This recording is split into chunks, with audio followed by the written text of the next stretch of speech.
paling ganteng. Kalau lo pakai di jalan, ketika orang yang belum pernah lihat motor ini tuh langsung kayak notice, ih anjir tuh motor apaan.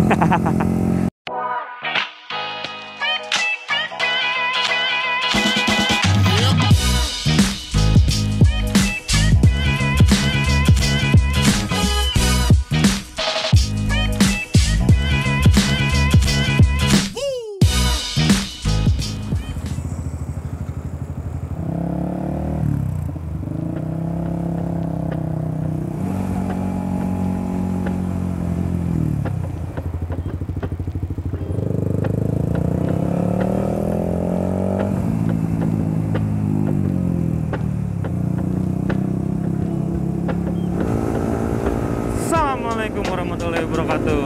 Selamat pagi, selamat siang, selamat sore, dan selamat malam pada kalian semua yang lagi nonton video ini. Ketemu lagi sama gue Rival di Rijul Motovlog. Yep, di sore yang agak mendung ini. Aduh anjir, gue lupa ngeklik helm gue nih. Di sore yang agak mendung ini, soalnya emang cuacanya lagi nggak nentu gitu kan. Gue sama temen gue tuh lagi nyore riding di daerah. Biasalah. Kita riding cuman berdua, soalnya yang lainnya tuh ada yang sibuk kerja, ada yang lagi mager. Biasalah. Makanya kita cuman riding berdua doang. Dan konten ini selain gue sama temen gue mau riding, gue juga mau sedikit berbagi cerita. Berbagi cerita. Gue mau cerita-cerita dikit tentang keluh kesah, suka duka, suka duka. Oh my god. Suka duka gue bersama Meta alias MT15, karena gue sama doi udah 1 tahun. Anniversary 1 tahun, anjir, motor sama orang geblek. Oh my god. Gue pakai Meta tuh udah sekitar 1 tahun, pas banget karena gue beli Meta itu di Maret tahun lalu.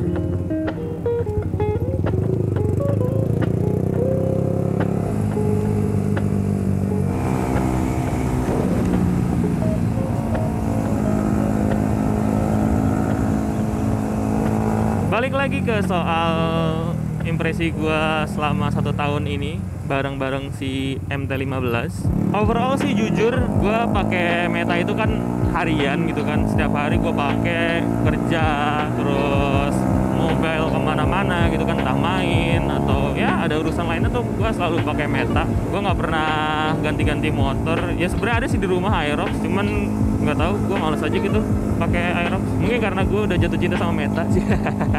Oh my god. Overall sih enak buat harian tuh, dia nggak boros, terus juga riding positionnya nyaman karena stangnya tuh lebar dan dia nggak terlalu nunduk juga gitu kan. Posisinya tuh masih nyaman. Jadi kalau misalkan kayak riding yang agak jauh gitu tuh nggak bikin pegel. Ditambah lagi juga posisi kaki tuh nggak terlalu mundur ke belakang gitu. Plusnya gue pakai Meta itu, pertama kan harian itu kan memerlukan motor yang lincah gitu kan buat stop and go, karena ya lo tau sendiri lah, jalan di Indo tuh nggak lancar gitu kan, macet-macetan. Otomatis kita tuh perlu berhenti, terus jalan lagi, berhenti, jalan lagi, ya stop and go gitu kan. Torsi si MT ini tuh enak banget buat stop and go. Jambakannya itu di RPM rendah tuh enak lah dibandingkan motor-motor lain. Kayak gue juga kan udah pernah nyobain CB 150R, terus GSX juga gue sempat nyobain. Apalagi ya? Goblok! Mau belok baru masang sen. Mobilnya mau belok baru masang sen. Jadi buat stop and go tuh enak banget sih, enak parah. Terus plusnya juga apalagi ya? Irit. Udah sih tadi udah gue bahas. Untuk detail iritnya tuh, jadi seberapa irit sih Meta itu? MT15 tuh iritnya berapa? Dia tuh per liter. Itu kalau lu bawanya santai, lu bisa sampai 45 sampai 50 km per liter cuy, serius sumpah. Nah cuman kalau misalkan lu bawanya agresif kayak gua paling ya sekitar 40-an lah. Tapi ya menurut gua sih 40 km per liter itu udah irit banget sih. Terus plusnya sendiri buat MT-15 tuh apa ya, looksnya sih udah pasti. Looksnya menurut gua pribadi itu motor 150 cc naked ya, terutama yang paling gahar di antara motor 150 cc yang lain, paling ganteng. Kalau lo pakai di jalan, ketika orang yang belum pernah lihat motor ini tuh langsung kayak notice, ih anjir tuh motor apaan. Pede banget gue. Biasalah.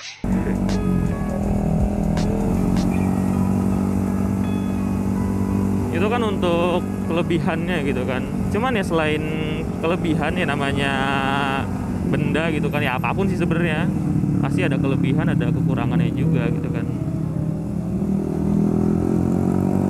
Kalau untuk kekurangannya sendiri, jujur kalau lu pakai motor ini dan pengeremannya itu masih standar, kayak lu masih pakai kaliper rem yang standar, master rem yang standar, itu pengeremannya kurang pakem sih.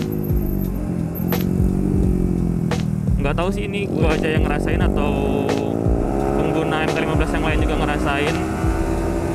Terutama di rem belakang itu gua ngerasa agak kurang maksimal aja gitu pengeremannya. But so far masih nggak terlalu masalah sih, selagi lu masih bisa ngendaliin motor lu masih tahu kapan harus ngerem, kapan harus nurunin kecepatan, it's okay gitu, masih aman dan nyaman aja.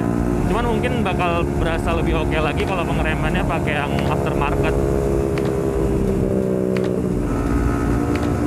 Dan minusnya lagi apa ya? Kalau menurut gue pribadi sih, kayaknya mesinnya tuh agak gampang overheat gitu. Sebenarnya sih overheatnya nggak parah, cuman kayak kalau lu riding dan lu bawanya agresif, terus jarak tempuhnya itu agak jauh, itu kayak nggak lama tuh berasa panasnya tuh lumayan berasa gitu ke kaki. Terus juga nggak lama si extra fan-nya itu, si cooling fan-nya itu nyala. Gak tahu sih itu normal atau gimana, cuman bagi gue kayak itu agak mengganggu aja sih, ganggu kenyamanan pas riding.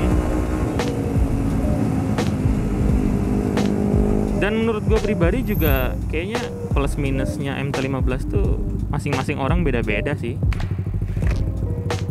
Soalnya banyak juga yang ngeluh kalau MT-15 itu motornya terlalu tinggi. Ya mungkin kalau misalkan buat kalian yang tingginya agak kurang gitu kan, ya maaf aja sih. Maksudnya kayak itu nggak terlalu tinggi gitu ya. Mungkin motor ini agak kurang nyaman dipakainya karena pas berhenti otomatis pasti kaki lu tuh langsung jinjit gitu kan. Cuman kalau gua sih alhamdulillah karena gua tingginya juga 175, ya gua masih nyaman sih, nggak jinjit sama sekali. Gua masih bisa napak dua kaki. Terlebih lagi gua juga udah ganti ban belakang ukuran 150/60, jadi otomatis dari ban bawaan itu lebih ceper sedikit sih, nggak signifikan banget. Tapi sebenarnya kalaupun lu tinggi juga, kalau misalkan BB lu juga tinggi, kayak lu tinggi 175 kayak gue tapi BB-nya tuh over gitu, otomatis kan paha lu gede.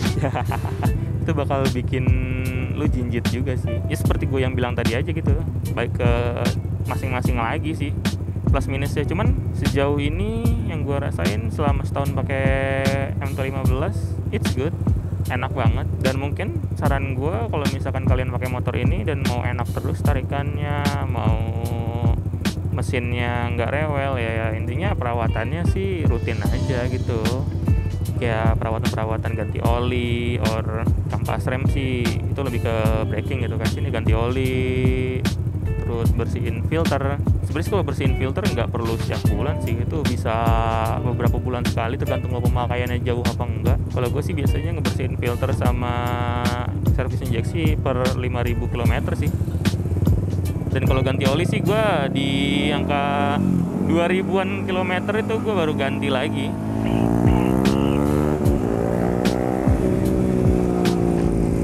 Dan kebetulan juga gue pakai olinya Motul yang menurut gue pribadi itu enak banget sih. Pakai Motul sama pakai oli bawaan Yamaha Super Sport gitu, itu feel-nya beda sih. Tarikannya tuh lebih enak pas lu pakai Motul gitu.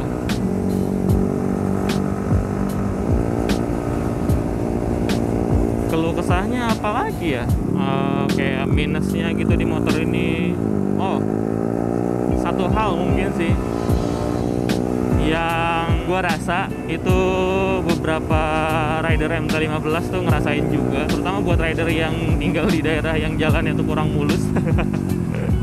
Itu si komstirnya cepet apa ya, cepet kendor, nggak kendor sih ya, goyang gitu. Jadi pas begitu ada polisi tidur atau lubang, si stang lo tuh kayak apa sih bahasanya, apa ya kalau gua ngejegluk. Ngejegluk aja kayak nggak enak aja gitu jadinya.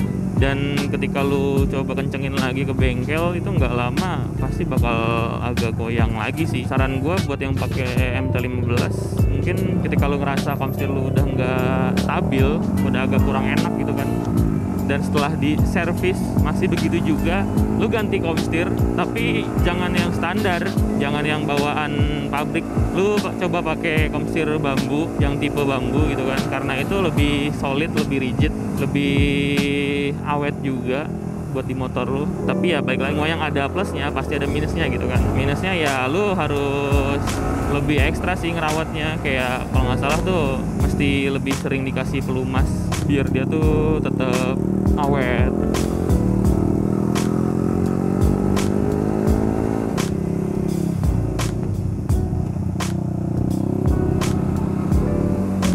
Apalagi ya plus minusnya ya? Kayaknya udah deh, cuman itu aja sih.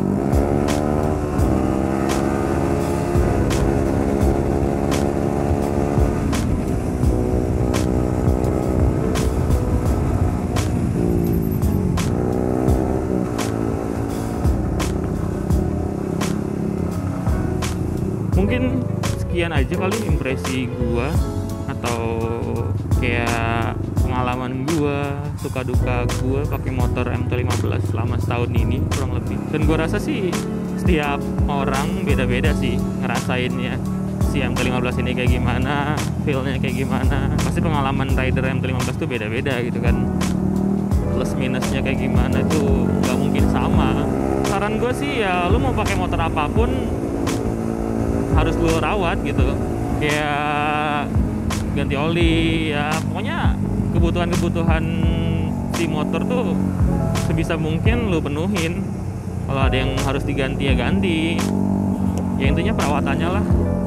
Soalnya kenapa, mau motor lu sebagus apapun, semahal apapun, mau yang murah mau yang mahal, kalau lu nggak pinter-pinter ngerawat motor lu, ya pasti nggak lama juga motornya bakal jadi nggak enak feel-nya. Mungkin segitu aja dulu untuk video kali ini. Thanks buat yang udah nonton video ini. Jangan lupa klik tombol like kalau misalkan kalian suka sama video ini. Terus juga komen kalau misalkan ada sesuatu yang mau kalian tanyain, terutama seputar MT-15. Klik share kalau misalkan menurut kalian video ini bermanfaat dan menarik, juga menghibur. Klik tombol subscribe buat ngebantu channel ini semakin maju. Stay safe, see you on the next video. Bye bye.